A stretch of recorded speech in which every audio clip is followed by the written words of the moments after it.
Close your eyes and imagine a world where Rome is eternal. Not metaphorically eternal, but genuinely, questionably permanent in the minds of every person alive. It's the year 395 AD, and if you were born anywhere from the mist-shrouded hills of Britain to the sun-scorched deserts of Syria, from the Rhine's cold waters to the cataracts of the Nile, you know one immutable truth. Rome is forever. The empire isn't just a political entity. It's the very definition of civilization itself.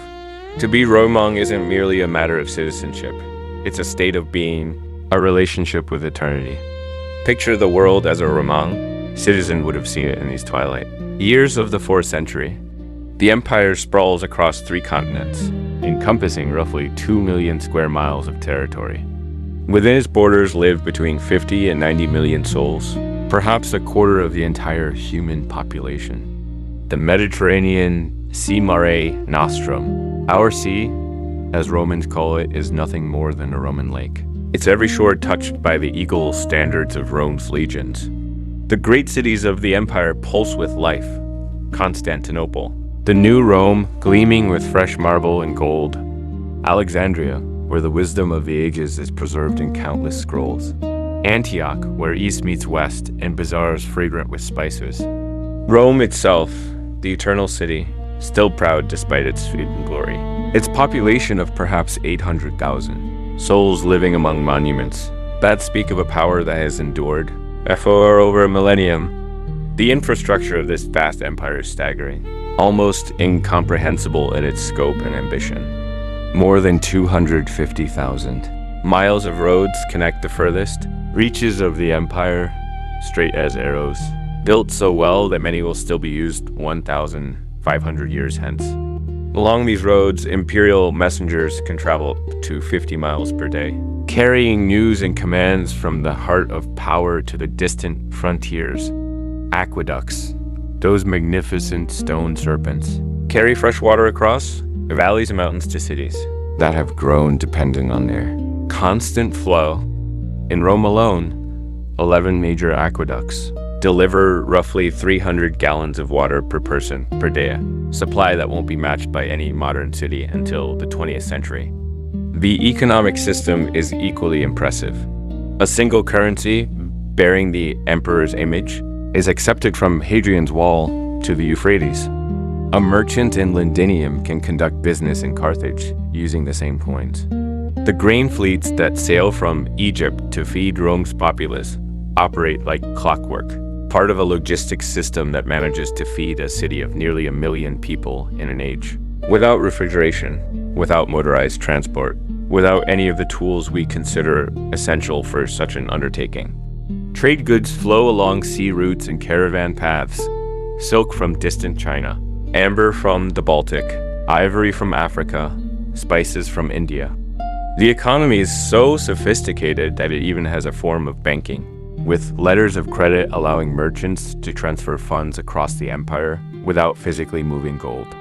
But perhaps most impressive is the cultural unity that Rome has achieved. Latin is the language of law, administration, and high culture throughout the Western Empire, while Greek serves the same function in the East.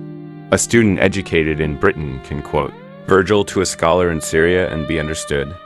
The law is codified, systematic, and theoretically applicable to all citizens regardless of their origin. Roman law is so comprehensive, so logical, that it will become the foundation for legal systems across Europe for millennia to come.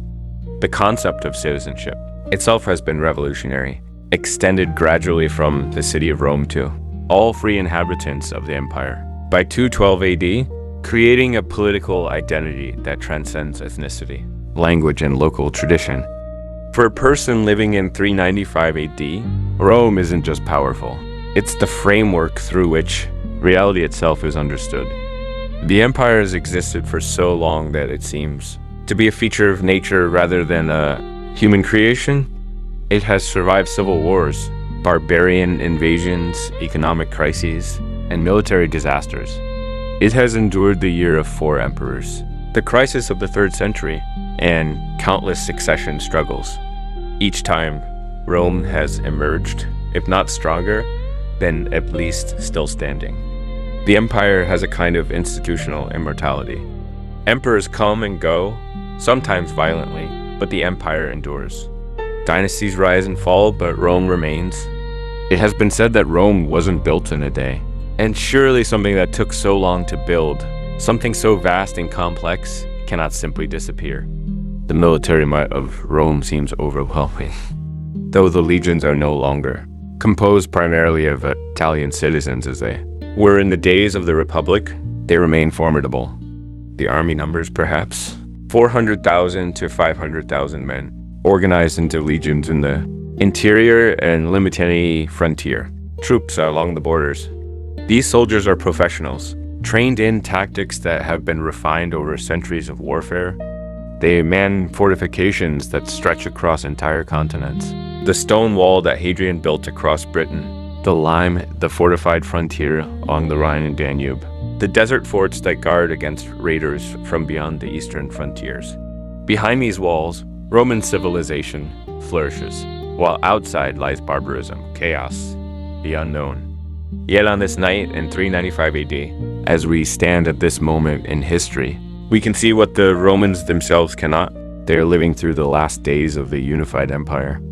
The Emperor Theodosius has just died, and he has done something that will prove fateful. He has divided the empire between his two sons.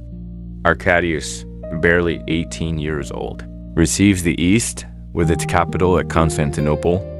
Honorius, just 10 years old, receives the west with its capital at Ravenna, for Rome itself is no longer safe enough to house the imperial court. This division, intended to be administrative, will become permanent. Never again will a single emperor rule over both halves of the Roman world. But the Romans of 395 don't know this. They cannot see what we can see, that the Western Empire has less than a century left, that the world they know is entering its final chapter. They cannot imagine that within a generation, barbarian kings will rule from palaces in Italy, that the great cities of the West will shrink to shadows of their former selves, that the roads will fall into disrepair, that the knowledge preserved in libraries will be lost, that even the ability to read and write will become rare in lands where Roman culture once flourished. They cannot conceive that the Mediterranean will cease to be a Roman lake and will instead become a frontier between civilizations, or that the unity of the ancient world will be shattered into fragments that won't be reunited for over 1,000 years. To understand the fall of the Roman Empire, we must first understand what Rome was, not just as a political entity, but as an idea, a civilization, a way of understanding the world. We must feel the weight of that millennium of history, the confidence that comes from being part of something that has always existed and presumably always will. Only then can we grasp the magnitude of what was lost, the scale of the catastrophe that was about to unfold. Only then can we understand that the fall of Rome wasn't just the collapse of a government. It was the end of a world. So let us begin this journey, not at the moment of final collapse, but at this moment of twilight, when the world is still Roman, when the cities are still lit, when the legions still man the walls, when Latin is still spoken in the Forum and Greek in the Agora. Let us begin when Rome still seems eternal, because it's only by understanding what Rome was at its height that we can truly understand the depths of its fall. The year is now 406 AD, and something unprecedented is happening on the Rhine frontier. On the night of December 31st, as Romans celebrate the new year, the river freezes solid, an unusual occurrence in itself, but not unheard of. What happens next, however, will change the course of history. Across the frozen Rhine, tens of thousands of Vandals, Alans and Suebi surge into Gaul, one of the richest provinces of the Western Empire. The frontier, that line between civilization and barbarism that has held for 4 centuries, has been breached not by military genius or overwhelming force, but by chance, by weather, by the simple fact that a river froze at the wrong moment. But to understand how this could happen, how the seemingly invincible empire could be vulnerable to such an incursion, we must look deeper into the cracks that have been forming in Rome's foundation for over a century. These cracks aren't immediately visible. To most Romans in 406, the empire still seems strong, still seems eternal. The cities are still magnificent, the roads still function, Latin is still the language of civilization. But beneath the surface, the problems are mounting, and they have been for some time. Let's begin with the military crisis. The Roman army of the late 4th and early 5th centuries is not the army of Caesar or Marcus Aurelius. The citizen legions, those disciplined formations of Roman landowners fighting for their republic, are long gone. The professional army of the Principate, drawn from the provinces but still fundamentally Roman in character, has evolved into something quite different. By 400 AD, the majority of Rome's soldiers are not Romans at all, at least not in any traditional sense. They are barbarians, Goths, Franks. Alemanna recruited in huge numbers to fill the ranks that Roman citizens are increasingly unwilling to fill themselves. This development isn't necessarily disastrous in itself. Rome has always been remarkably good at incorporating foreign peoples into its power structure. The empire was built as much by assimilation as by conquest. But there's a crucial difference now. The pace of recruitment has outstripped the pace of Romanization. In earlier centuries, barbarian recruits would serve in units commanded by Roman officers, stationed far from their homelands, gradually adopting Roman customs, language, and identity. Now, entire tribal confederations are being recruited wholesale, maintaining their own weapons, their own tactics, their own leaders, their own identity. They fight for Rome, certainly. They're paid by Rome, after all, but they're not becoming Roman in any meaningful sense. More troubling still is the growing practice of recruiting foederati federated troops. These aren't soldiers in the Roman army at all. They're entire barbarian nations who have made treaties with Rome, agreeing to provide military service in exchange for land, supplies, and gold. They maintain their own kings, their own laws, their own culture. They're allies, not subjects. This might seem like a practical solution to Rome's manpower shortages, but it creates a fundamental problem. These warriors' loyalty is to their own leaders, not to Rome. And what happens when their interests and Rome's interests diverge? The economic situation is equally troubling, though its effects are slower and less dramatic than military defeats. The empire's economy, once so vibrant, is showing signs of serious strain. The currency has been debased repeatedly over the past century. Coins that once contained substantial amounts of gold or silver are now mostly bronze or copper, thinly coated with precious metal. This inflation is devastating. Effects on trade and on the government's ability to pay its soldiers and officials. The tax burden has become crushing, particularly in the West, where the tax base is smaller than in the wealthy eastern provinces. Agriculture, the foundation of the ancient economy, is in crisis. The small farmers who once formed the backbone of Roman society are disappearing, replaced by massive estates latifundia worked by coloni, tenant farmers who are increasingly tied to the land by law, forbidden to leave even if they wish to. This system is economically inefficient compared to the small farms it replaced. But more importantly, it creates a rural population with little loyalty to the empire. These coloni don't see Rome as their protector. They see it as a source of the crushing taxes and restrictions that bind them to their plots of land. When barbarian armies invade, these people have little reason to resist, and sometimes good reason to welcome the invaders as liberators. The cities, those monuments to Roman civilization, are changing too. Urban populations are declining in the West. People are moving to the countryside, seeking the protection of great landowners who can offer security that the imperial government increasingly cannot provide. This process is creating a new social structure that will eventually evolve into medieval feudalism, but for now it's simply hollowing out the cities that are the physical manifestation of Roman culture. As the urban population declines, so does the tax base, creating a vicious cycle. Lower revenues mean less money for defense. Less money for defense means less security. Less security drives more people to seek protection from local strongmen rather than the state. Politically, the Western Empire is becoming increasingly chaotic. The emperors are weak, often children or incompetents, dominated by military. Strongman generals who hold the real power, but cannot take the throne themselves. Because they're of barbarian origin, these generalissimos, as we might call them, rule in the name of puppet emperors, but their authority is constantly challenged. Civil wars are frequent. Usurpers spring up in the provinces, commanding the loyalty of local armies. The government's energy is consumed by internal struggles rather than external defense. It's a situation eerily reminiscent of the 3rd century crisis. But this time the empire won't recover. The contrast with the Eastern Empire is striking, while the West struggles. The East remains relatively stable and prosperous. Constantinople is secure behind its mighty walls, protected by geography from the worst of the barbarian invasions. The eastern provinces are wealthier, more urbanized, and have a stronger tax base. The Eastern emperors, though not necessarily more capable than their Western counterparts, have more resources to work with and fewer immediate threats. This divergence between East and West, barely noticeable in 395, is becoming more pronounced with each passing year. The empire is splitting not just administratively, but economically, militarily, and culturally.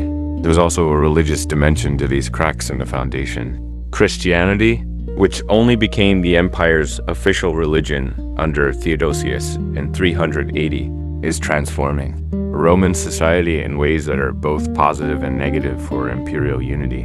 On one hand, Christianity provides a new ideological glue that transcends ethnic boundaries.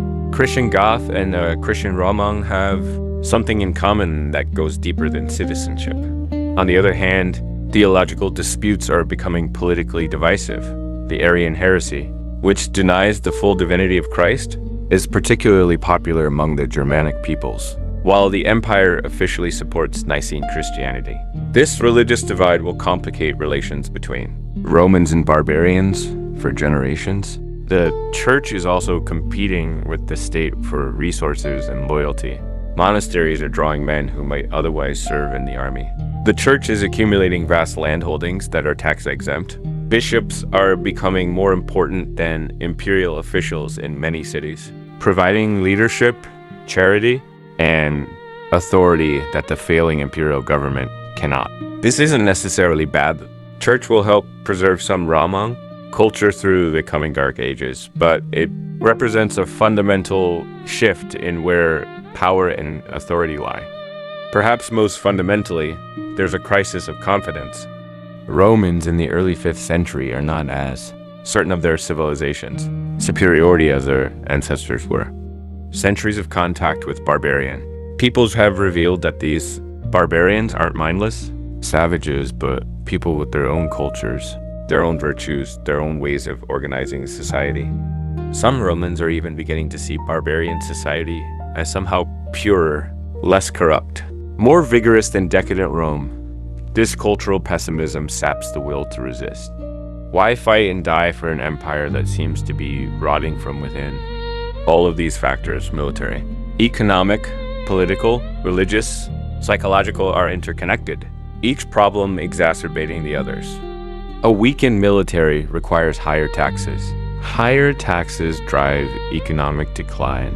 Economic decline reduces military funding, and so on an accelerating downward spiral. It's not that any single problem is insurmountable. Rome has survived worse crises in the past, but the combination is proving fatal. The empire is like a great building whose foundation has been weakened by many small cracks. It still stands, still looks impressive, but it won't take much to bring it down. And that brings us back to that frozen night in December 406, when the Vandals, Alans, and Suevi crossed the Rhine. They're not facing the Rome of Caesar or Trajan. They're facing an empire already weakened by a century of internal decay. An empire whose military is stretched thin, whose economy is fragile, whose political structure is unstable, whose citizens are losing faith in the very idea of Rome. The frozen Rhine didn't cause the fall of the Western Empire, but it revealed just how vulnerable Rome had become. Within 3 years, these tribes will have devastated Gaul. Within a decade, the Vandals will have conquered Spain and then North Africa. severing Rome's grain supply. Within a generation, barbarian kingdoms will rule most of the Western Empire. But we're getting ahead of ourselves. For now, in 406, the disaster is just beginning. The frontier has been breached, and Rome will never fully restore it. The barbarians are inside the empire now, and they're here to stay. It's August 24th, 410 AD, and something that hasn't happened in 800 years is about to occur. An army of Visigoths, led by their king Alaric, stands before the walls of Rome itself. This isn't the first time. Alaric has besieged the Eternal City. He's done it twice. Before, in the past 2 years, each time extracting ransoms in gold, silver, and slaves. But this time is different. This time, the gates are going to open. This time, for the first time since the Gauls sacked the city in 387 BC, Rome is going to fall to a foreign enemy. Try to comprehend what this means to the people living through it. For 8 centuries, Rome has stood inviolate, the sacred heart of an empire, the city that gave its name to civilization itself. The Romans have a saying, Rome is where the emperor is. But more fundamentally, Rome is Rome, the physical city, the place where history lives in every stone. It's the city of the 7 hills, founded by Romulus, blessed by the gods, or by God now, in this Christian age. It contains the Senate House, where the laws that govern the world are debated. It holds the Forum, where Caesar walked, where Cicero spoke. Its temples, though now closed or converted to churches, are monuments to 1,000 years of history. Its very soil is sacred, and now it's about to be violated. To understand how this catastrophe came about, we need to follow the strange and tragic story of Alaric and his Goths. Alaric is not a barbarian in the sense that Romans of the Republic would have understood the term. He's a Christian, though of the Arian faith that Rome considers heretical. He's educated, sophisticated, and most importantly, he's spent most of his adult life in Roman service. He's not trying to destroy Rome. He's trying to secure a place within the Roman system for himself and his people. But the Romans, in their arrogance and short-sightedness, have repeatedly betrayed him, refused to honor agreements with him, treated him and his people with contempt. The Visigoths, the good Goths, as their name implies, as opposed to the Ostrogoths, were brilliant Goths crossed into the empire. 32 years earlier, in 378, fleeing from the Huns who were ravaging their homelands on the steppes beyond the Danube. The Emperor Valens allowed them to cross the river as refugees, planning to settle them in the Balkans as farmer soldiers, who would help defend the frontier. It could have worked.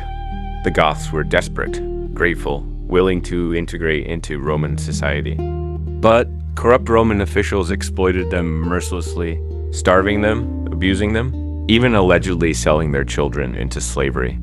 The Goths rebelled, and at the Battle of Adrianople in 378, they destroyed a Roman army and killed the emperor himself. This battle was a turning point. For the first time, a barbarian army had met a full Roman field army in open battle and utterly destroyed it. The myth of Roman military invincibility was shattered. But more than that, it poisoned the relationship between Rome and the Gothic people. There could have been reconciliation. The new emperor Theodosius did make a settlement with the Goths, granting them lands and enrolling them as foederati. But trust had been broken on both sides.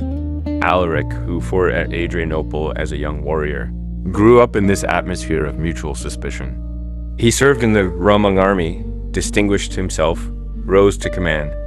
When Theodosius died in 395 and the empire was divided between his incompetent sons, Alaric saw an opportunity.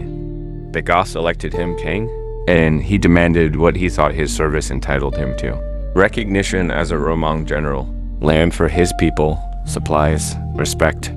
The Western Roman government, controlled by the half-vandal general Stilicho, played a double game with him, sometimes negotiating, sometimes attacking, never honoring agreements fully, always treating him as a useful tool rather than an ally. For 15 years, Alaric maneuvered through the dying empire, trying to find a place for his people. He invaded Italy in 401 and was defeated by Stilicho. He was hired to invade the Eastern Empire on behalf of the West. He was briefly appointed to an official Roman military position. Then the appointment was rescinded. In 408, when Stilicho was executed by the Emperor Honorius in a fit of paranoid suspicion, Alaric lost his last advocate in the Roman government. He invaded Italy again, this time reaching Rome itself. The first siege in 408 ended with Rome paying an enormous ransom, 5,000 pounds of gold, 30,000 pounds of silver, 4,000 silk tunics, 3,000 scarlet dyed skins, and 3,000 pounds of pepper. But Alaric didn't want gold. He wanted a treaty, recognition, security for his people. The second siege in 409 was even more extraordinary. Unable to negotiate with the legitimate Emperor Honorius, who was safe behind the marshes and walls of Ravenna, Alaric actually appointed his own emperor, a Roman senator named Priscus Attalus. It's a surreal moment, a Gothic king trying to install a puppet emperor just to have someone to negotiate with. When that failed, when Honorius continued to refuse any meaningful settlement, Alaric besieged Rome for a third time in the summer of 410. This time the gates open. Some accounts say that slaves within the city, promised freedom by Alaric, opened the Salarian Gate. Others suggest that the Romans, starving after months of siege, negotiated a surrender. Whatever the exact mechanism. On the night of August 24th, 410 AD, Gothic warriors poured into Rome. What followed was complex and deeply symbolic. Alaric's sack of Rome wasn't like the brutal pillaging that will come later from the Vandals or eventually from other barbarian groups. Alaric was a Christian, and he gave orders that churches were to be respected, that people who took refuge in Christian basilicas were not to be harmed, that there was to be no wanton destruction. Many Romans did take refuge in churches, and these orders were largely honored. But Rome was still sacked, palaces were looted, treasures accumulated over centuries were carried away, women were raped, some people were killed. For 3 days, the Goths ransacked the city that had ruled the world for a millennium. The psychological impact was enormous, far beyond the actual physical damage. Yes, Rome was looted, but it wasn't destroyed. Yes, people died, but there was no genocide. The Goths actually left after 3 days, continuing south in search of land and supplies, still trying to secure a settlement that would give them a permanent home. But the symbolic damage was absolute. Rome had fallen. The inconceivable had happened. The eternal city had proven to be mortal after all. The news spread throughout the empire like a shockwave. St. Jerome, translating the Bible in Bethlehem, wrote, "The city which had taken the whole world was itself taken." In North Africa, St. Augustine began writing The City of God, a massive theological work attempting to explain how God could have allowed this to happen, arguing that Christians should focus on the heavenly city rather than earthly empires. Pagans blamed the disaster on Christianity, claiming that the old gods had been angered by the empire's conversion. Christians argued that Rome's sins had brought divine judgment. Everyone agreed on one thing: the world had changed irrevocably. And yet, remarkably, many Romans still couldn't accept what this meant. The Eastern Empire was still strong. The Western Empire still existed, at least nominally. The Emperor Honorius, safe in Ravenna, still wore the purple. The government still functioned, after a fashion. Surely this was just another crisis, another challenge that Rome would overcome as it had overcome so many others. Surely Rome would recover. But we, looking back, can see what they couldn't. Alaric's sack of Rome in 410 was a threshold moment. It demonstrated that Rome was vulnerable, that barbarian armies could not only defeat Roman forces but could strike at the very heart of the empire with impunity. It showed that the political structure of the Western Empire was so dysfunctional that its government would rather see Rome sacked than make a reasonable settlement with a barbarian king who wasn't even trying to destroy the empire, but merely to find a place within it. Perhaps most importantly, it revealed a fundamental truth. The barbarians weren't going away. They were inside the empire now, not as temporary raiders who could be bought off or defeated, but as permanent fixtures of the landscape, Peoples looking for land and security, willing to work within the Roman system if allowed, but perfectly capable of taking what they needed if negotiation failed. The question was no longer whether the barbarians would be incorporated into the empire they already were. The question was whether this incorporation would happen peacefully, creating some new synthesis of Roman and Germanic culture, or whether it would happen violently through the collapse of Roman authority and the establishment of barbarian kingdoms on Rome's corpse. Ironically, Alaric never achieved his goal.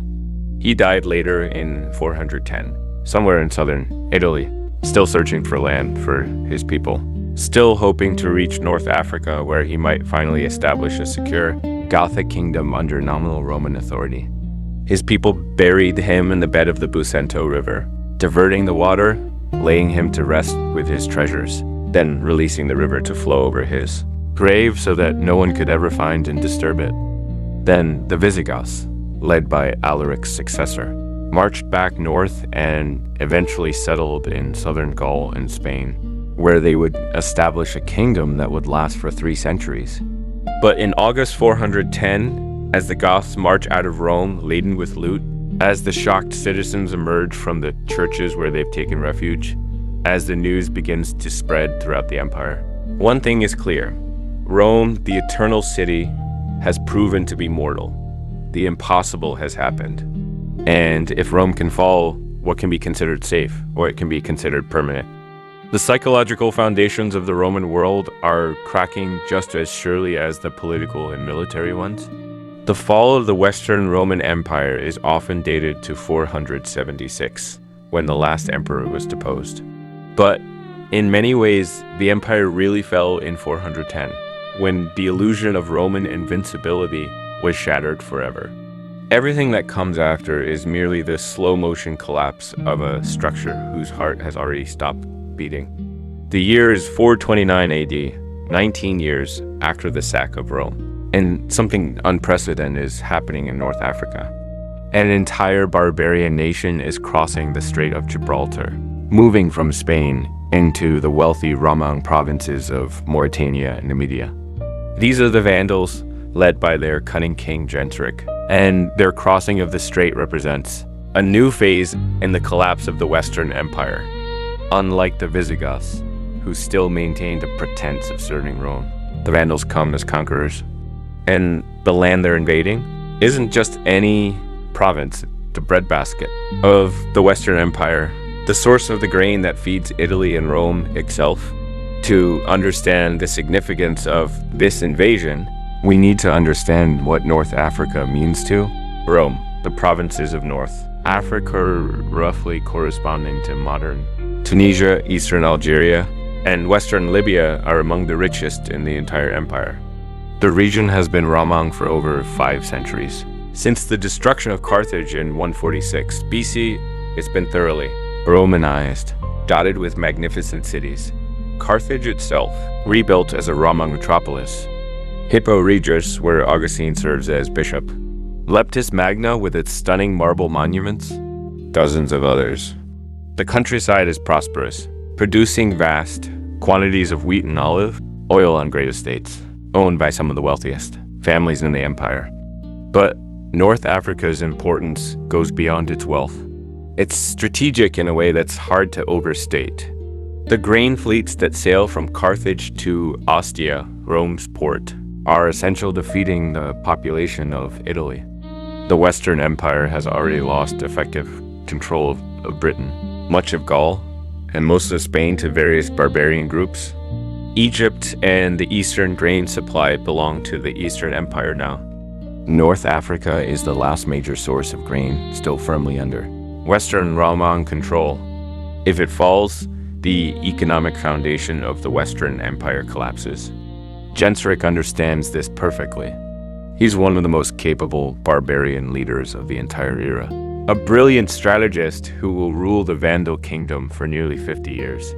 His people's journey to North Africa has been long and brutal.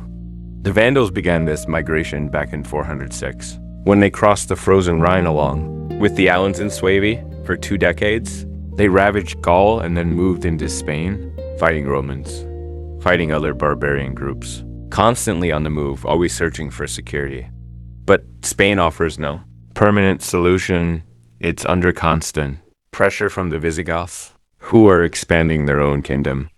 So when Genseric looks across the strait and sees the wealthy, relatively undefended provinces of North Africa, he sees not just riches, but a homeland, a place where his people can finally settle permanently. The Roman response to this invasion is catastrophically inadequate. The Western Empire is caught up in yet another round of internal political struggles. The emperor is Valentinian III, still a child. The real power is held by his mother, Galla Placidia, and her military commander, the general Felix. They're more concerned with political intrigues in Italy than with defending a distant province. The local Roman forces in North Africa are weak, unprepared, and poorly led. The Roman commander, Bonifacius, is allegedly embroiled in some kind of power struggle with the imperial court. Some sources even suggest, probably inaccurately, that he invited the Vandals to Africa to use them against his rivals. Whatever the exact circumstances, the result is disaster.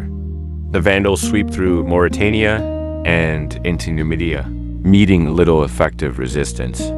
The great cities of the coast fall one by one. The Roman landowners flee or are killed or come to terms with the new masters.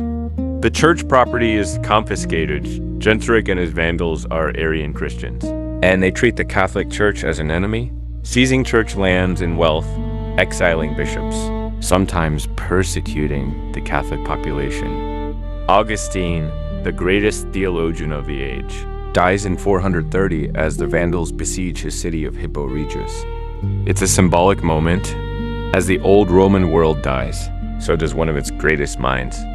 By 435, Genseric has conquered so much territory that the Western Empire is forced to recognize reality and make a treaty acknowledging Vandal control over much of North Africa. But this is just a breathing space. In 439, Genseric breaks the treaty and captures Carthage itself, the greatest city of North Africa, the third largest city in the empire after Rome and Constantinople. He now controls the grain supply. He also controls Carthage's harbor and its fleet. And Genseric, with strategic brilliance, transforms his Vandals from a land-based people into a maritime power. Within years, Vandal fleets are raiding the coasts of Italy, Sicily, and even Greece. The Mediterranean, Rome's ancient lake, is no longer safe. The economic impact on the Western Empire is devastating. The loss of North Africa's grain means that Italy can no longer feed itself. The wealthy estates of Africa, that once enriched senatorial families, are now in barbarian hands. The tax revenue from one of the richest provinces is gone. The Western government, already struggling financially, loses perhaps a third of its remaining tax base. The spiral of decline accelerates. Less revenue means smaller armies. Smaller armies mean less security. Less security means more territory lost to barbarians. More lost territory means less revenue, and so on. But let's step back for a moment from the grand strategic picture and consider what this means for ordinary people. Imagine you're a Roman landowner in North Africa in 435. Your family has owned estates here for generations. You speak Latin, worship in a Catholic church, send your sons to be educated in rhetoric and law. Consider yourself fully Roman, even though your ancestors might have been Punic or Berber centuries ago. Your wealth comes from vast wheat fields worked by tenant farmers and slaves. You live in a comfortable villa decorated with mosaics, equipped with baths, filled with books. You see yourself as a civilized person living in a civilized world. Then the Vandals come. Your lands are seized and given to Vandal warriors. If you resist, you're killed. If you submit, you might be allowed to stay as a subject, but your property, your wealth, your status, everything that defined you is gone. Your church, the center of your community, is taken over by Arian bishops. Your children will grow up in a world where speaking Latin and being educated in classical literature is no longer a path to power and respect, but rather marks you as belonging to a conquered people. Everything you thought was permanent has proven to be temporary. Or imagine you're one of the tenant farmers, a colonist bound to the land by Roman law, owing heavy rents and taxes to your landlord and the imperial government. The Vandals arrive, and suddenly the old landlord is gone. The new Vandal master demands rents, certainly, but maybe not as much. The Roman tax collectors no longer come. You're still not free, you're still bound to the land, but the burden is lighter. Do you mourn the passing of Rome? Do you fight to preserve an empire that treated you as barely better than a slave? Or do you adapt, accept the new masters, maybe even welcome them as liberators from Roman oppression? These are the choices facing millions of people as the empire crumbles. The pattern we see in North Africa is repeating across the Western Empire. Different barbarian peoples are carving out kingdoms. On Roman soil, the Visigoths in southern Gaul and Spain, the Burgundians in the Rhine Valley, the Franks in northern Gaul, various peoples in Britain. Each conquest follows a similar pattern. Initially, there's violent conflict. Then comes some kind of accommodation, where the barbarian leaders nominally acknowledge Roman authority while actually exercising independent power.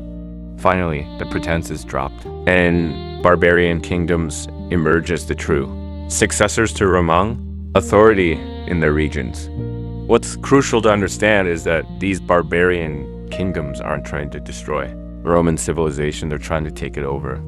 The barbarian kings want to be seen as legitimate rulers, not as bandits or invaders. They issue laws, often based on Roman models. They maintain administrative structures inherited from Rome, at least initially. They employ Roman bureaucrats and advisors.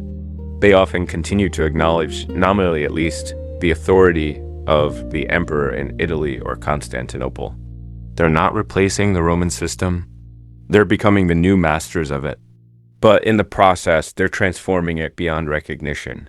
The urban culture that defined Roman civilization is withering. Cities are shrinking, their populations declining.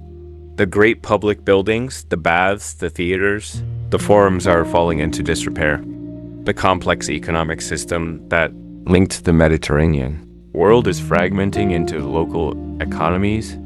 Long-distance trade doesn't cease, but it diminishes dramatically. The roads, those monuments to Roman engineering, are no longer maintained and are slowly decaying. The schools where rhetoric and classical literature were taught are closing. Literacy is declining precipitously among the general population. The world is becoming simpler, more localized. And through it all, the Western Roman government in Italy continues as if none of this matters, as if the empire still exists in some meaningful sense.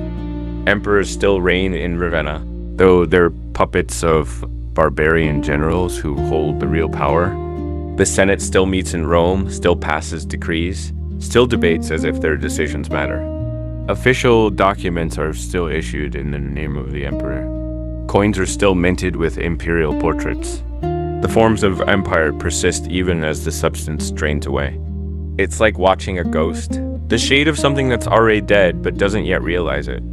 By the middle of the 5th century, the Western Empire consists of little more than Italy and a few scattered territories. Even this rump state is barely functional. The government is bankrupt.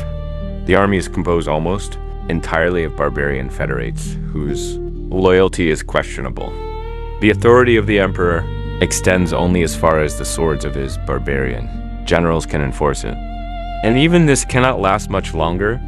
Genseric and his Vandal kingdom, meanwhile, are thriving. From Carthage, he's created a genuine maritime power, something no barbarian people had ever achieved before.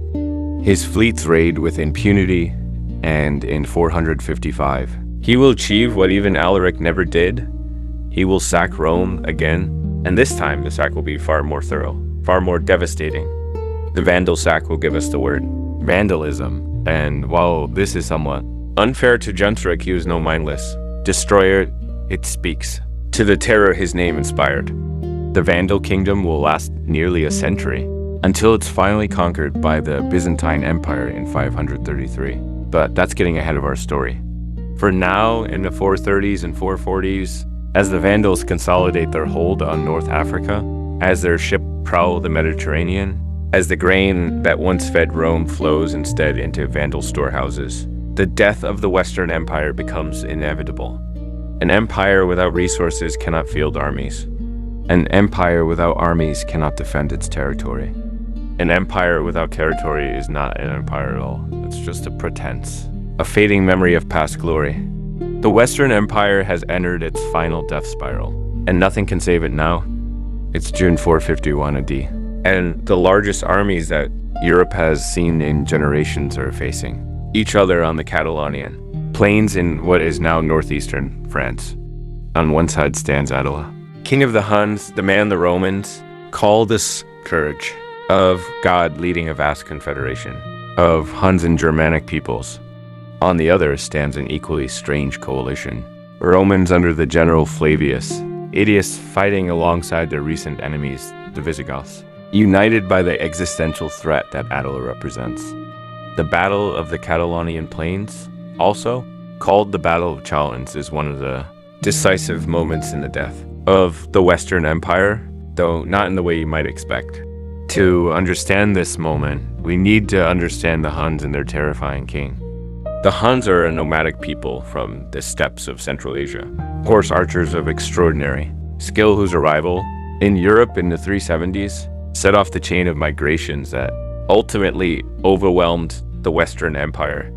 They were the original cause of the Gothic migrations across the Danube. They're the terror that lurks beyond the frontiers, the force that has pushed tribe after tribe into Roman territory seeking refuge. For decades, the Huns have been gathering power, subjugating Germanic tribes, raiding Roman territory, extracting tribute from both the Eastern and Western empires. Under Attila, who became sole ruler in 445 after murdering his brother, the Huns have become more than just raiders. They've become an empire in their own right, stretching from Central Asia to the Rhine. Attila rules from a wooden palace, somewhere on the Hungarian plain, holding court over an assortment of subject peoples, receiving embassies from Constantinople and Ravenna, dictating terms to emperors. He's extracted enormous sums in tribute from the Eastern Empire, thousands of pounds of gold annually.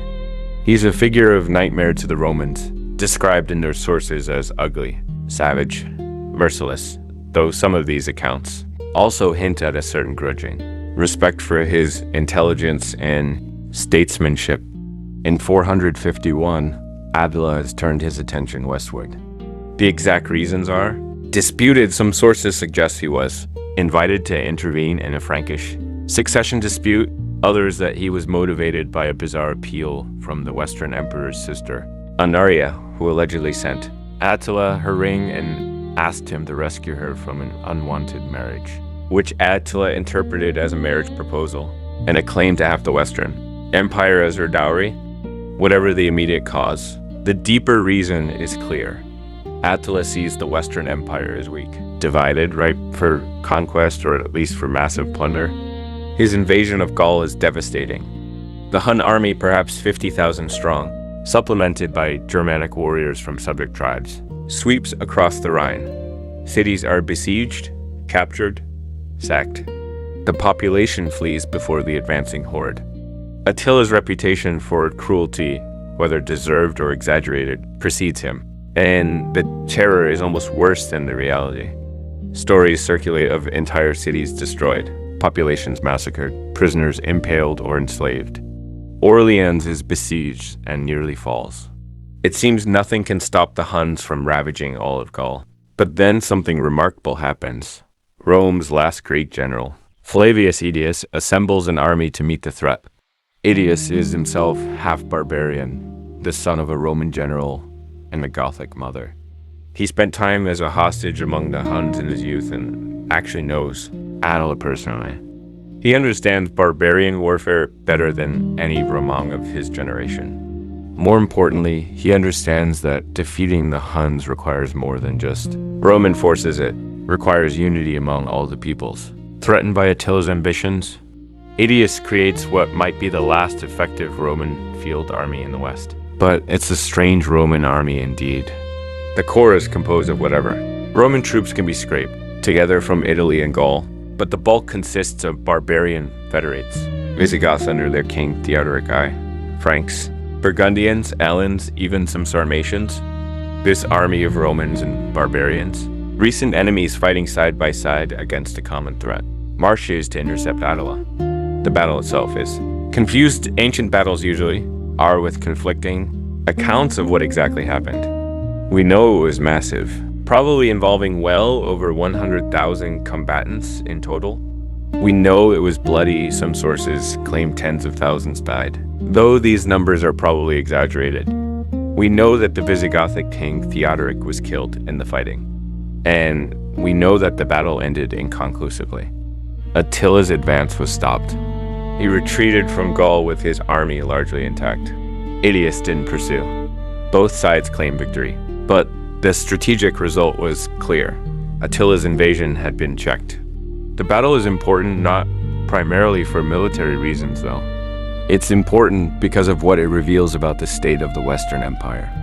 The Ramang victory at the Catalonian plains was won primarily by barbarian warriors, the Visigoths probably, contributed more to the victory than the Romans did. The commander was Ramang, and he fought in the name of the Ramang emperor. But the substance of Roman power was gone. Rome no longer defends itself. It relies on barbarian allies to fight its wars.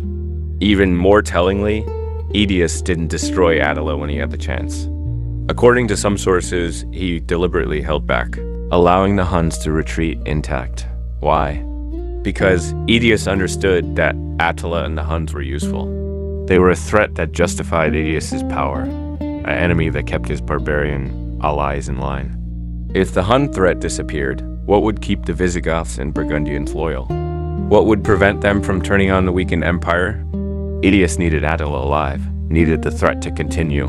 Because he no longer had the power to control Gaul through Roman force alone, he could only maintain order by playing barbarian peoples off against each other, using the threat of the Huns to keep the Gothic kingdoms nominally loyal to Rome. This is the reality of Roman power in 451. It's not power at all, not in any real sense. It's a balancing act, a diplomatic game, a pretense maintained through manipulation and shifting alliances. And it's incredibly fragile. When Attila returns in 452, this time invading Italy itself, there's no grand battle. The Italian cities fall one after another. Milan is captured. Rome itself seems doomed.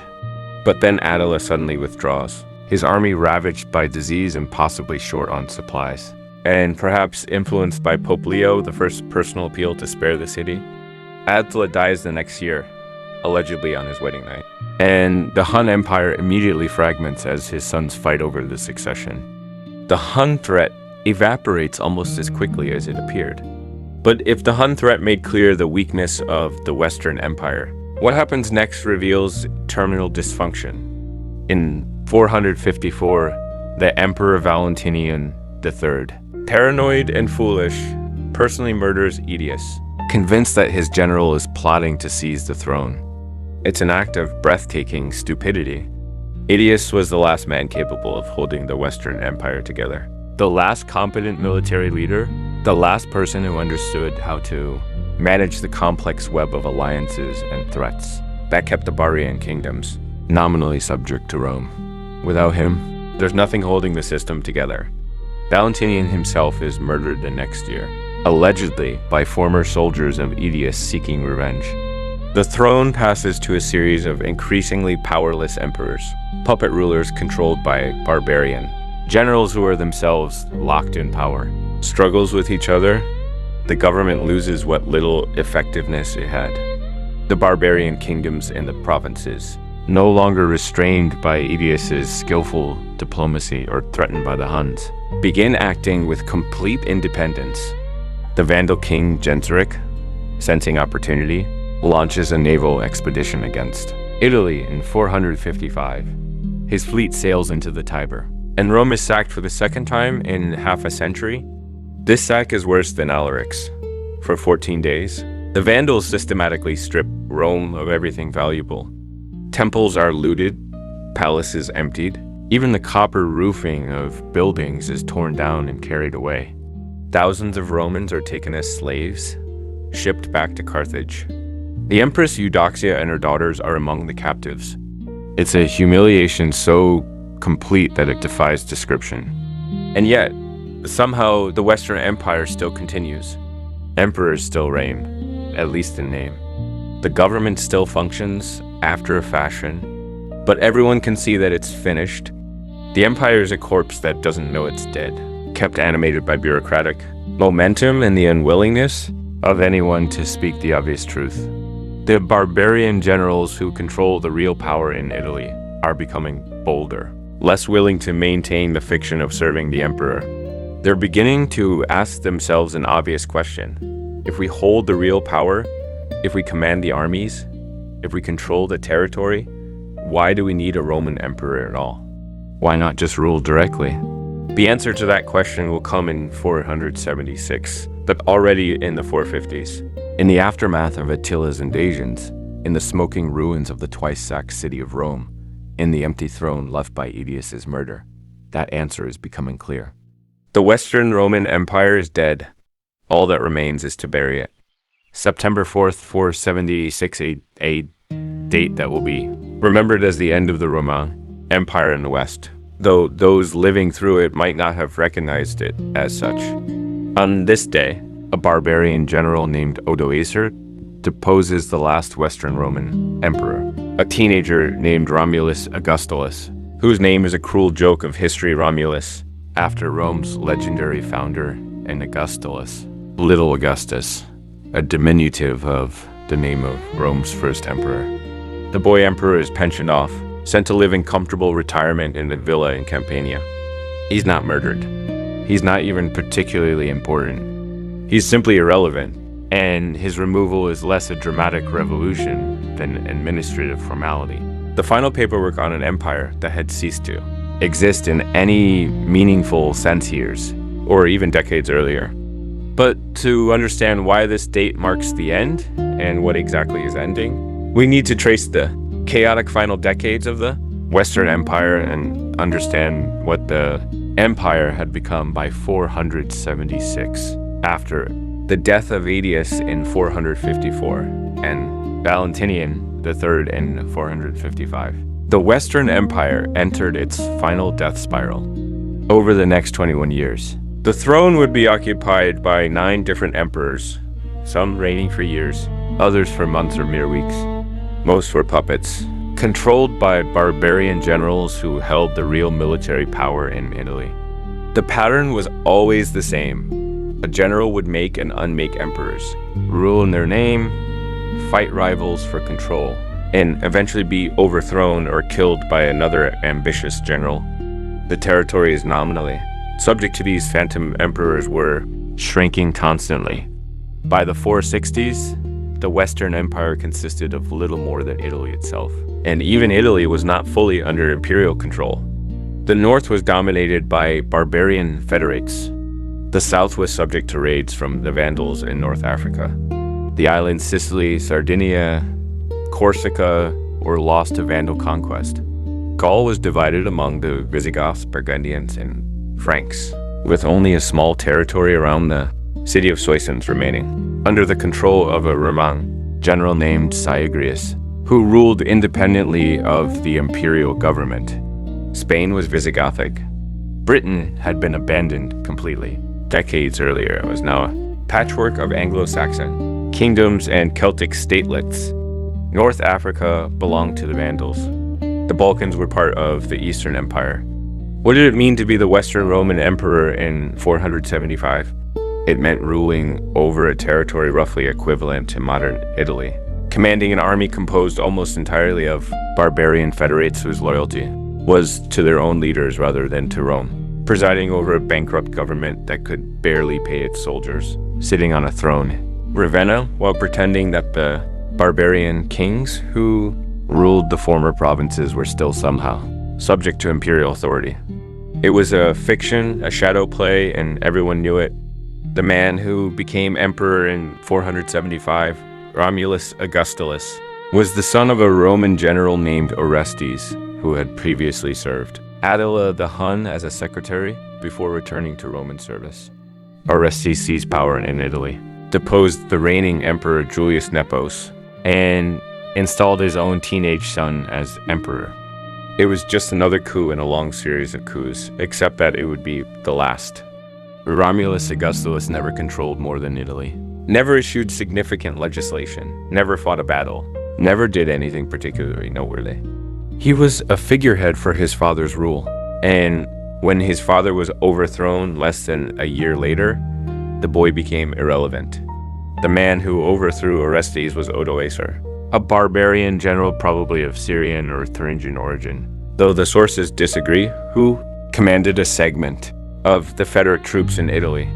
The immediate cause of Odoacer's revolt was prosaic. The soldiers wanted land grants in Italy, similar to what barbarian federates had received in other provinces. Orestes refused, probably because granting such land would have meant dispossessing Roman landowners in Italy, the last stronghold of the old senatorial aristocracy. The soldiers mutinied, killed Orestes, and elevated Odoacer as their leader. And then Odoacer did something unprecedented. Instead of installing a new puppet emperor, instead of continuing the fiction that he served Rome, he simply abolished the Western Empire.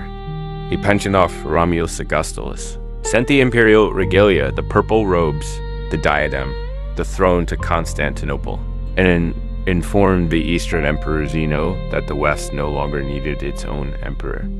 Odoacer would rule Italy as a king, nominally under the overall authority of the emperor in Constantinople, but effectively independent. The forms of imperial administration would continue. The Roman Senate would still meet. Roman law would still be in force, but there would be no Western Roman emperor, because there was no longer a Western Roman Empire to rule. The Eastern Emperor Zeno responded with careful ambiguity. He accepted the return of the regalia, but recognized Julius Nepos, the emperor deposed by Orestes, as the legitimate Western emperor, though. Nepos was living in exile in Dalmatia with no real power or prospects of restoration. When Nepos died in 480, Zeno sort of recognized Odoacer's authority, granting him the title of patrician, though never formally acknowledging him as king of Italy. It was diplomacy as elegant as it was meaningless. The East was acknowledging reality while maintaining the legal fiction that the empire was still unified under the Eastern Emperor's authority. So 476 marks the end, but what exactly ended? Not the Roman Empire, strictly speaking, the Eastern Empire. What we call the Byzantine Empire would continue for another 1,000 years. Not Roman civilization, Roman culture, law, language, and institutions continued in various forms for centuries. Not even the city of Rome itself, which, though greatly diminished, would survive and eventually become the center of a new kind of empire as the seat of the papacy. What ended was the specific political structure of the Western Roman Empire. The idea that there was a legitimate emperor in the West who ruled over a unified territory in the name of Rome. But in a deeper sense, something more profound had ended, and it had been ending for a long time before 476. What collapsed was the Roman world system, that remarkable integration of the Mediterranean basin into a single economic, political, and cultural unit.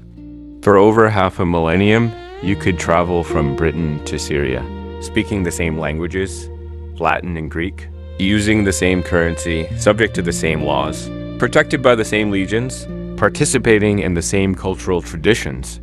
That system, fraying for 2 centuries, fragmented irreversibly in the 5th century. By 476, the Mediterranean world had fractured into separate spheres.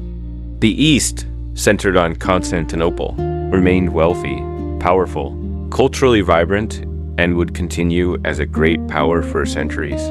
But the West had fragmented into barbarian kingdoms.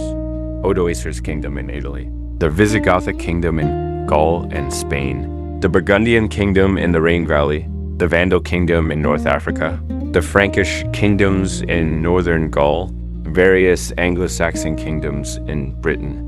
These kingdoms were not simply non-Roman. They were hybrid societies, blending Germanic and Roman, ruled by barbarian kings, but administered often by Roman bureaucrats. governed by laws that mixed Germanic custom with Roman jurisprudence, populated by mixed communities of Romans and barbarians.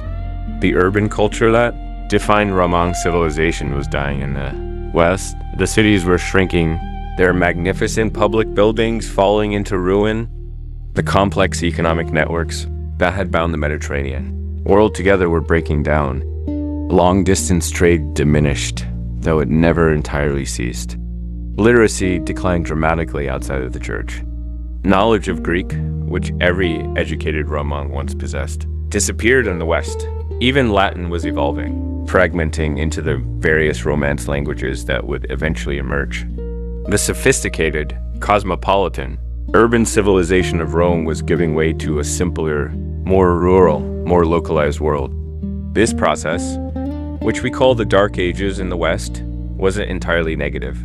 New syntheses would emerge from the wreckage of Rome. The Catholic Church, having survived the empire's collapse, would become the primary preserver of literacy and learning, the inheritor of Roman administrative techniques, and eventually a unifying force across the fragmented West. The barbarian kingdoms would evolve into the medieval states that would eventually become modern. European nations, Germanic traditions of kingship, Roman concepts of law and administration, and Christian theology would blend into something new, neither purely Roman nor purely barbarian, but something distinctive, medieval, European civilization.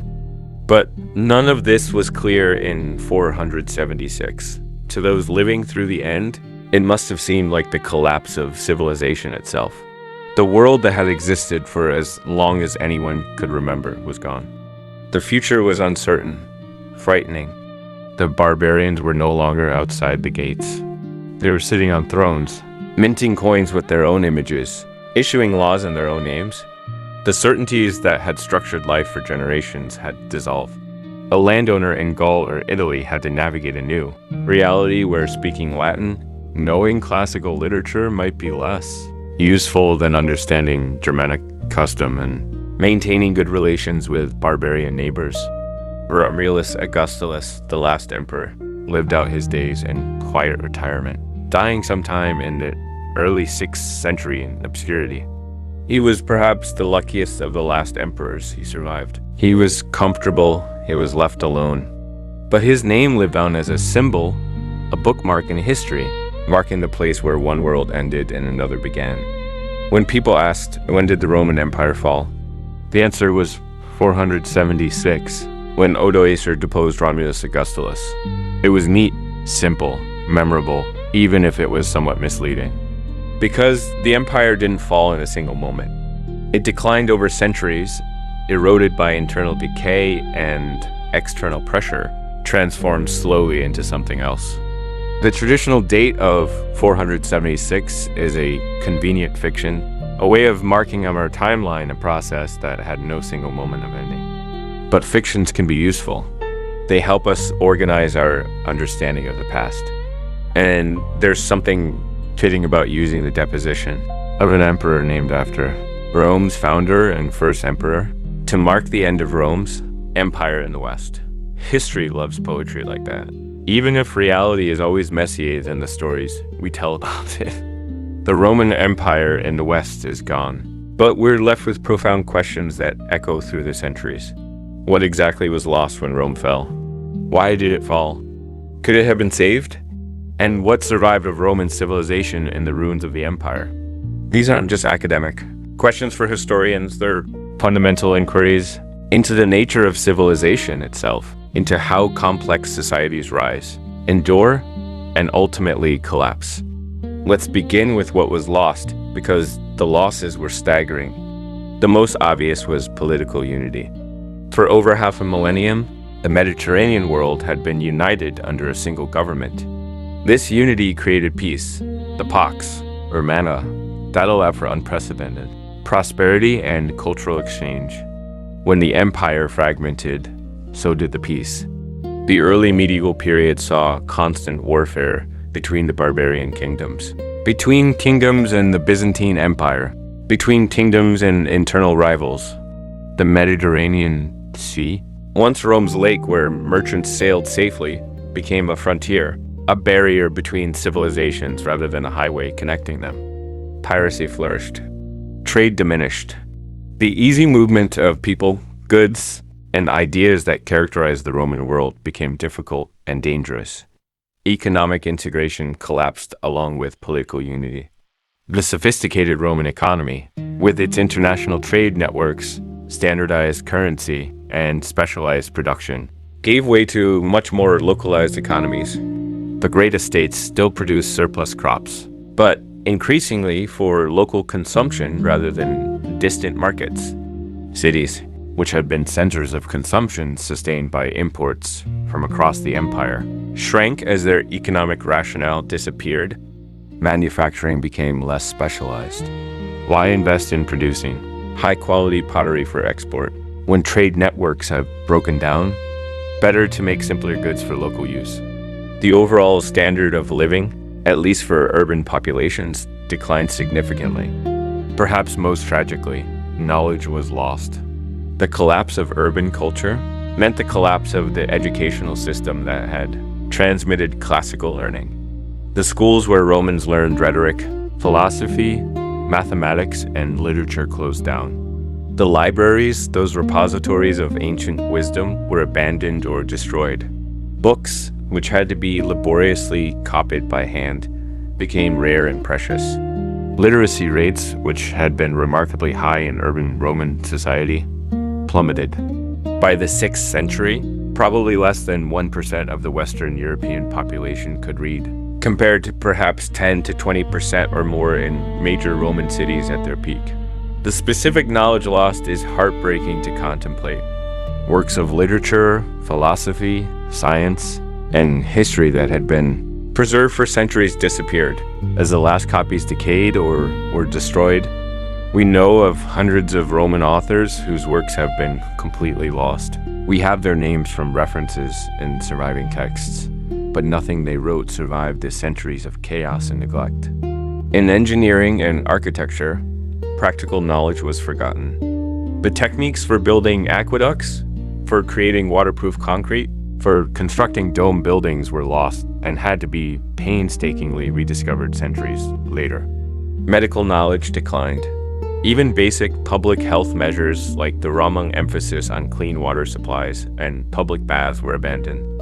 But perhaps the most profound loss was psychological. The loss of the idea that humanity could achieve lasting peace, prosperity, and civilization. The Romans believed they had created something eternal, a political order that would endure forever.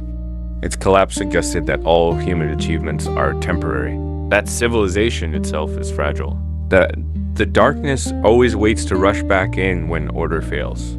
This pessimism colored early medieval thinking, contributing to the otherworldly focus of medieval Christianity. If earthly kingdoms inevitably fall, why not focus on the eternal kingdom of God? Yet, and this is crucial, not everything was lost. Roman civilization didn't simply disappear. 476 or 550 or whenever we want, to mark the end of antiquity. It transformed, evolved, left deep and lasting imprints on the medieval world that followed. The most important survivor and preserver of Roman culture was the Catholic Church. The Church's organizational structure was explicitly modeled on Roman administration. Bishops governed territories called dioceses, using the same term and often the same boundaries as Roman administrative districts. The Pope in Rome claimed authority over the Church using titles and concepts inherited from Roman law. Church Latin, though it evolved from classical Latin, preserved the language and kept it alive as an international language of learning and administration. The Church also preserved literacy and learning. Monasteries became centers of manuscript copying, ensuring that at least some classical texts survived. Christian scholars like Boethius, Cassiodorus, and later Bede deliberately worked to preserve classical knowledge, creating summaries and encyclopedias, ancient learning that would be studied throughout the Middle Ages, the curriculum of medieval education. The 7 liberal arts was inherited directly from Roman educational tradition. When medieval Europeans wanted to study philosophy, they read Aristotle and Plato in translations preserved by Islamic scholars, and then retransmitted. To the West, when they wanted to study rhetoric and oratory, they read Cicero and Quintilian. The classical tradition survived, though, in attenuated form. Roman law survived and eventually flourished again. The barbarian kingdoms initially governed using their own customary laws, often codified in written form under Roman influence. But Roman law never completely disappeared, especially in Italy and southern France, where Roman legal traditions remained strong. In the 12th century, Roman law experienced a major revival when the Corpus Juris, Civilis, the comprehensive codification of Roman law, ordered by the Byzantine emperor Justinian in the 6th century, was rediscovered and became the basis for legal education across Europe. Modern European law, and by extension much of global law, is built on Roman foundations. The Romance languages, Italian, French, Spanish, Portuguese, Romanian, are direct descendants of Latin, preserving thousands of Latin words and much of Latin grammar. Even English, though a Germanic language, is roughly 60% Latin in vocabulary thanks to Norman French influence in later borrowings. When we use words like political, Senate, constitution, citizen, republic, we're speaking Latin. When we date years from the birth of Christ, we're using a system created by a 6th century Roman monk. When we call months by names like July, Julius Caesar, and August, Augustus, we're living in a calendar system created by Romans. Architecturally, Roman influence persisted. The basilica form, originally a Roman public building type, became the standard form for Christian churches. Romanesque architecture in the 11th and 12th centuries explicitly revived Roman techniques. The Renaissance, beginning in Italy in the 14th century, was literally a rebirth of classical culture, with artists, architects, and scholars deliberately looking back to Roman models. The founding fathers of the American Republic consciously modeled their institutions on Roman precedents, building a capital and a senate, designing buildings in neoclassical style, referencing Roman ideals of civic virtue. Perhaps most profoundly, the idea of Rome survived. Throughout the Middle Ages, political thinkers dreamed of recreating Roman unity. Charlemagne was crowned Emperor of the Romans by the Pope in 800, claiming to restore the Western Empire. The Holy Roman Empire, despite being neither holy, nor Roman, nor much of an empire, claimed to be the continuation of Rome. The Byzantine Empire considered itself the Roman Empire and continued to do so until Constantinople fell to the Ottomans in 1453. The Russian Tsars, from Caesar, claimed to be the heirs of Rome. Even Mussolini's Italy and Hitler's Third Reich invoked Rome as their model and inspiration. Rome, as an idea, as a symbol of power and civilization, never died. So why did it fall?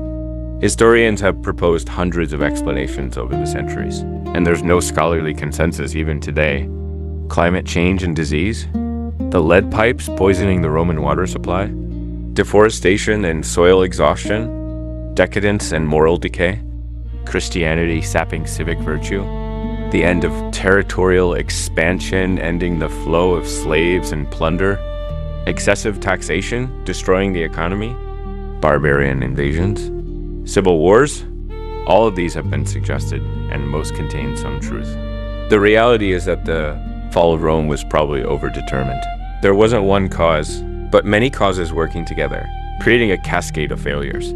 The military threats from the barbarian migrations were real, but a strong, unified, wealthy empire could have handled them. The economic problems were serious, but a well-governed empire could have addressed them. The political dysfunction was severe, but the empire had survived similar periods before. It was the combination of all these problems, each exacerbating the others, that proved fatal. Perhaps the most important factor was the loss of political will. By the 5th century, Romans no longer believed deeply in Rome, the old civic religion that bound Romans together was gone, replaced by Christianity, which emphasized otherworldly salvation over earthly empire. The senatorial aristocracy increasingly prioritized their own local interests over the good of the empire as a whole. The army was composed of barbarians who had no deep commitment to Roman civilization. When crisis came, there was no collective determination to save the empire, no willingness to make the necessary sacrifices, no belief that Rome was worth saving. An empire that no longer believes in itself is already dead, regardless of how many legions it fields or how much territory it controls. Could Rome have been saved? It's tempting to imagine counterfactuals. What if Stilicho hadn't been executed? What if Aetius had destroyed Attila? What if the empire had successfully integrated the Goths? But these are probably illusions. By the time these crucial moments arrived, the underlying problems were already too advanced. Maybe the empire could have survived if different decisions had been made in the 3rd century or the 4th, or even earlier, but by the mid-5th century, the trajectory was probably irreversible, yet perhaps we're asking the wrong question. Instead of asking why Rome fell, maybe we should ask why Rome lasted as long as it did. From the traditional founding date of 753 BC to the fall of Constantinople in 1453 AD, we can count over 2,000 years of Roman history. Even if we just count from Augustus to Romulus Augustus, that's 500 years of imperial unity in the West. By the standards of history, that's an extraordinarily long time. Empires rise and fall. That's the pattern of history. The remarkable thing about Rome isn't that it fell, but that it endured for so long, achieved so much, left such a lasting legacy. On this dark night, as we contemplate the ruins of Rome, we can see both the tragedy of what was lost and the hope of what survived. Western Europe after Rome was poorer, darker, more violent, more ignorant than the world Rome had created. The lights went out in city after city. Knowledge was lost. Beauty was destroyed. Civilization, in many respects, regressed. The generations living through this collapse experienced real tragedy, real suffering, real loss, but civilization didn't end. It transformed. The synthesis of Romang Germanic and Christian elements that emerged in the early Middle Ages would eventually create something new and vibrant. The medieval cathedrals would rival Romagnoments in beauty and engineering. Medieval philosophy would build on classical foundations to create new insights. Medieval literature would match the classics in power and artistry. And eventually, through Renaissance, Reformation, Enlightenment, and modernity, the heirs of Rome would create civilizations that would surpass even Rome's achievements. Rome fell, but it also endured not as a political entity, but as an idea, a memory, an inspiration, a foundation.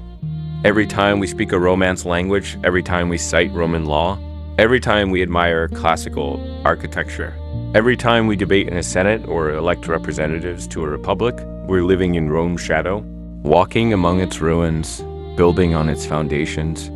The empire's gone, but Rome, the idea of Rome, the dream of Rome, the legacy of fall of the Roman Empire when the world was.